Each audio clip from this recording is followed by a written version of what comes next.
our family named Max, and he's a bearded collie, and he hasn't quite figured out that he's supposed to sleep 8 hours like we human beings, so he gets me up about 6 o'clock in the morning. Well, he was running around the house throwing toys around, and all of a sudden, Reed, I heard boom. I get up, look out, and our famous artificial goose was in the pond upside down drowning. So I thought, all right, no problem. And the winds are starting to kick up. Next thing I hear, boom, another one. Down goes the chimes. And then finally I hear a double boom. And this is where the holy mackerel came in. We had just built a porch this past fall. And two of the posts that were supposed to be holding up the roof were now laying down on the deck. Well, thank goodness they were non-supportive in this particular case because I checked.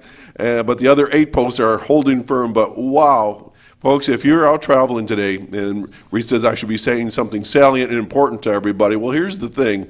I know this is going to broadcast later on, but if you're listening today, if you're along the lakeshore especially, folks, the winds are gusting up to 60 miles an hour plus. The winds are, 30, 40 mile an hour when it's not gusting. And please hold on to that steering wheel or just don't go outside. It is very dangerous right now. I don't know when it's supposed to subside, but hopefully pretty soon. But the winds were tremendous.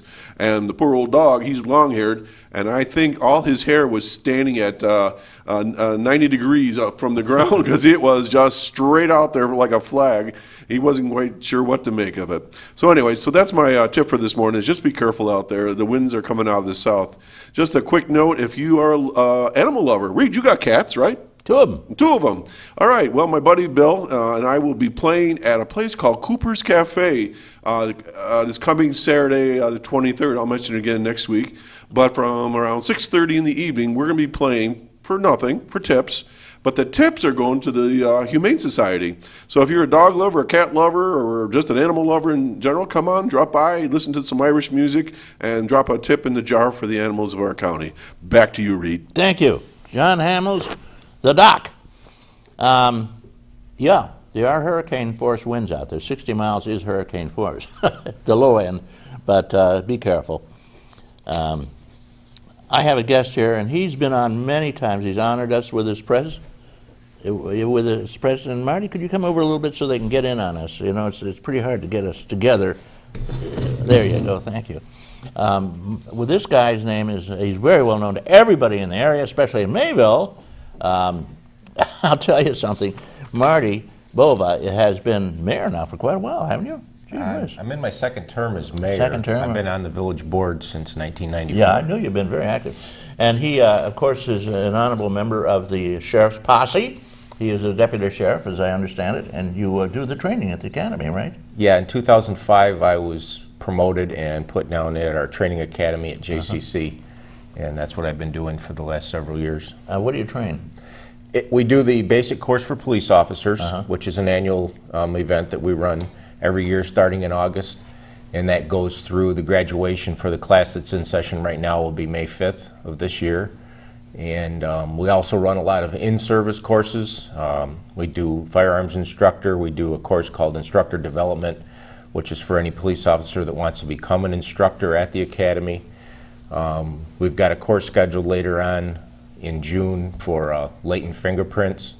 And we have other providers come in and make presentations and courses for us, like we had somebody come in and do some training on DNA, as far as collection of DNA evidence, crime scene evidence specialist courses. We just run a whole variety of special in-service courses too.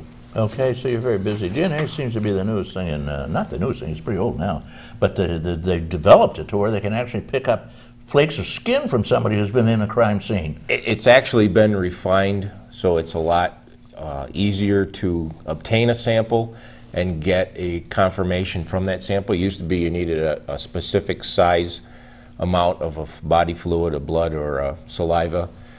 Nowadays, you could get my DNA off this cup I've been drinking out of. Yeah, or off a cigarette butt, right? Right. And so it's 100% conclusive. There's no arguing DNA. There's about, I guess when I'm told, there's like a 1 in a billion chance.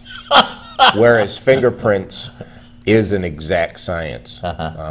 They say there's no two people alike, even identical twins. But with DNA, there's about a 1 in a billion chance that there could be, from what I've been told. Yeah, yeah. Yeah, I hear, I watch the CSI and all that, and boy, they seem to nail them fast with the DNA. Nobody argues with it. If it goes into court as DNA, that's it. You're dead. CSI, personally, I can't watch the show. But, Well, you're a cop. well, right. Plus, I've had some of the training for the crime scene. I'm on the county's forensic investigation team Sure. as well. And some of the stuff they do is realistic, but a lot of the stuff they do is Phony baloney. TV. Yeah. But in a way, it's helped law enforcement, but in a way, it's hurt us because people believe what they see on TV, and they think that we can do everything that the CSI people can do, and that's not the case. And then at the same time, there are things that we do which lends a little bit more understanding to a jury. When they see it on TV, they can relate to a little bit better. So Now, it's been criticized on other angles too. One of them being that it helps the perp. the criminal knows what to look out for. He'll wear the gloves. He'll be careful not to touch, leave his cigarette butts around. Never leave the cartridge around or the casing around for your shells because they are identifiable as a bullet now. yeah, but they always seem to mess up somehow. Oh, they do. Well, sure. Most criminals are stupid. They wouldn't be in the business. Okay, Marty Bova is the mayor of Mayville. He's here to help us out. He has a police background also. You can ask him any questions. And tell me. Let me ask you another question along those lines. How's the slammer doing? You know, it costs a lot of dough. We have an awful, not just, we're not talking about just the local slammer. You know, we have the highest number of incarcerated people in the world in terms of population. And, gee, we just keep filling that place up. Now, we're supposed to be making money on it from the Fed, right? There are a certain number of beds state. that if we have beds available, they are bringing in federal prisoners, and that does realize a little bit of profit.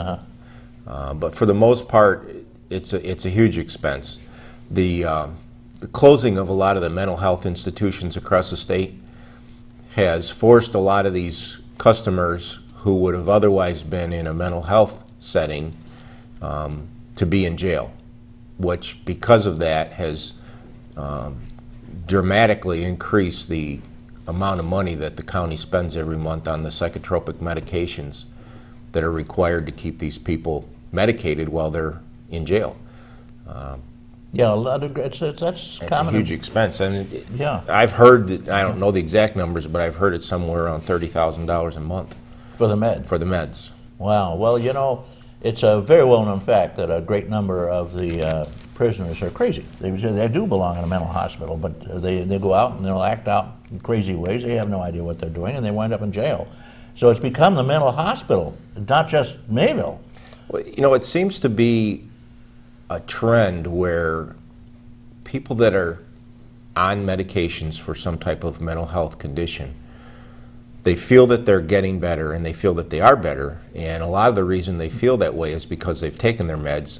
Then they decide, I don't need these meds anymore, and they go off of them, and they gradually start to regress to that condition where their mental health issues are starting to take over their daily activities, and that's where we end up getting involved in it. And when I first started in law enforcement, which was well over 30 years ago, we used to take people that had mental health conditions to Gowanda. We'd take them to a mental health designee here in the county, and they would evaluate them, and then they would issue an order, and we would take them to Gowanda, and they would spend Which was some a time. giant mental hospital It was. setting. And then the state closed that hospital, and But they assured us they'd have backup medical for everybody.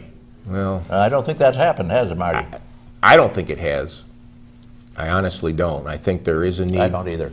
for mental health. These people probably don't belong in jail in most cases, but they've done something to get them in jail that now that's where they're ending up, whereas in the past they might have ended up in a mental health hospital and gotten care in that regard without being locked up in a jail. Well said, Marty. This is a social problem we have that's growing. And of course, we're stuffing our jails with drug users who have a habit or something, and they wind up in jail too. I understand about half the prisoners are people with drug convictions. If they change the drug laws a little bit, we might have a better time of it, or at least dealt with them in a different way. And of course, Joe has no he has no control, really. The judge sentences somebody and sends him over to him, and he's got to find room. It's getting pretty hard, isn't it? They're pretty close to being full almost every day. And we, like I said, we do have some federal prisoners, which they do make a slight amount of revenue, but if the local demand becomes such that we need beds for local prisoners, then the federal prisoners have to get shipped out somewhere else. Right. Of course, today there's so many new crimes that have become felonies and are prosecuted as felonies. But back when we were kids, you punch someone in the nose, that's not a felony. Today, you go to jail, and especially if it's your girlfriend, although I will not. I agree, they should go to jail if they punch their girlfriend. But at any rate, we're stuffing our jails, and we got to build more now. Well, you talk about how things have changed, though. Yeah. I just found a copy of my New York State penal law book from 1977, and it was about as thick as a C&E phone book. Not a whole lot of pages in it. Nowadays, it's probably 2 to 2.5 times as thick as it was 30-some years ago. Oh, it's getting to the point where they're charging people with everything and anything. You barroom fights or something, you're going to wind up in jail. And of course, the drug scene, you catch even kids with pot, they can go to jail. They can, or they can, if they're under the age of 16, they can be sent to a juvenile detention facility. Right. Which is probably so stuffed it's worse than the jail. Yeah, we're starting to have some problems in the area with meth. I don't know if you saw that article in the newspaper about they're making it in a bottle, like a pop bottle. Oh, really? They're finding these empty bottles discarded. They don't need a whole plant? No, this is a method that they prepare it or cook it in one bottle, and they do everything at one time. But they're discarding the bottles, and the bottles have been found up in the hills between the state line and the town of Westfield. We just found another one a couple days ago. One of the linemen from the Westfield Electric Department was up working up on the hill towards Sherman, and he found one of the bottles, and it was definitely one of the one-bottle meth cook operations. Okay. We'll talk a little more about that. That's starting. And meth is a real bad scene. I got a couple callers. You want to take a call? Sure. Hey, good morning, caller. Thank you for waiting. Good morning. You talk about the meth situation out in Ripley. As mayor and as a police officer, could you give us some information what we should look for in our communities? We read about meth labs, and are there certain telltale signs for a meth lab, or do you look for a smell or certain behaviors? This is kind of new for our area, isn't it? It is. It's been a big problem in the mid-country and down around Tennessee, and there's certain regions of central Pennsylvania that it's been a problem. A couple of things, it depends on the type of cooking that they're doing, and I'm not an expert in this. I don't work on our task force, and I can only relate to you what limited information I do know. If they're doing a meth operation in a home, you're probably going to see empty cylinders, like propane cylinders that they might have been using for cooking it. There might be a lot of discarded items that, like Sudafed wrappers. Sudafed is where they get the ephedrine from when they make the methamphetamine, because the amphetamine in Sudafed is the same item that they're looking for to make the methamphetamine. Typically, the people that are real heavy abusers, they end up with a lot of sores on their body that won't heal. They end up with getting what's called meth mouth, which is actually where their teeth start to rot. Oh my gosh. Pardon me? Oh my goodness. Yeah, and they somewhat appear to be disheveled and unkempt. I mean, they're spending most of their time and most of their effort trying to get more product to keep their habit satisfied. A lot of what we're finding around here is the one bottle method, where they're just making it in a bottle, and I don't know what the precursors and the chemicals are that they're using, but they're taking all the items, mixing it in a bottle, and then ingesting it or inhaling it or taking it into their body in whatever way they do. Marty, isn't the use of Sudafed a tip-off? I mean, doesn't what do you do with a guy who walks into a drugstore and says, "I'll take all your Sudafed"? You can't, in New York State, you can't buy it. Oh, yeah? There's only a certain quantity you can get at one time. And I don't know what other states' regulations are. I wonder but- where they get the Sudafed. Well, Online, you maybe? go to Walmart and you buy 3 or 4 here, and you go to the other Walmart and buy